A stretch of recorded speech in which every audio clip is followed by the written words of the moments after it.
তো বন্ধুরা, আমি আবার নিয়ে এসেছি একটা নতুন রেসিপি, ধোকা। দেখো, স্পেশাল কিছু দেওয়া আছে ওর মধ্যে। তোমরা যা করো দেখো, ধোকাগুলো যেমন জমাও তেমনি জমিয়েছে, কিন্তু তার মধ্যে দিয়েছি একটু আদা কাঁচা লঙ্কা পেস্ট করে দিয়ে একসঙ্গেই জমিয়েছি। জমানোর পরে এখন সেগুলোকে একটু লাল লাল করে ভেজে নেবো। আমি একটু আবার বেশি লাল ভাজি, তার কারণ এটা তো খালি ঝোলে না, এটা আমার পিছন দিক দিয়েও চলে যাবে কিছুটা টমেটো সস আর স্যালাডের সঙ্গে। তোমরা কি খাও?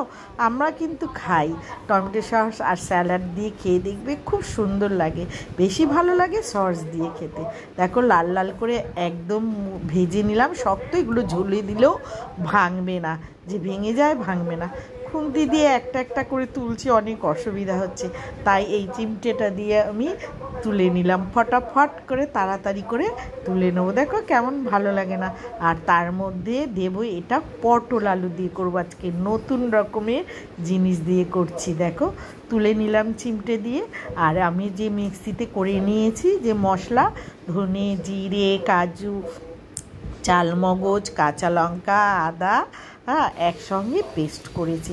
এই দেখো, এটা আলুটা আর পটলটা ভালো করে ভেজে, মশলাটা দেখাতে আমার মনে নেই, ভালো করে ভেজে আমি ওটা দিয়ে দিলাম।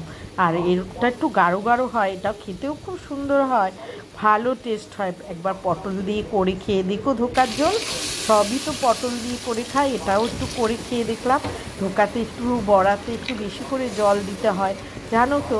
এগুলো সব জল একবারে টেনে নেবে। কে কে এই পটল দিয়ে করে খেয়েছো অবশ্য কেউ কিন্তু কমেন্টে জানিও। আমি কিন্তু করলাম। আর কি দিয়েছি? একটু বিলাতি ধনে পাতা, একটু ঘি, একটু যেহেতু নিরামিষ একটু ঘি, গরম মশলা তো দিতেই হয়। এই যে দেখো কেমন গাঢ় গাঢ়, কত সুন্দর হয়েছে। টাটা।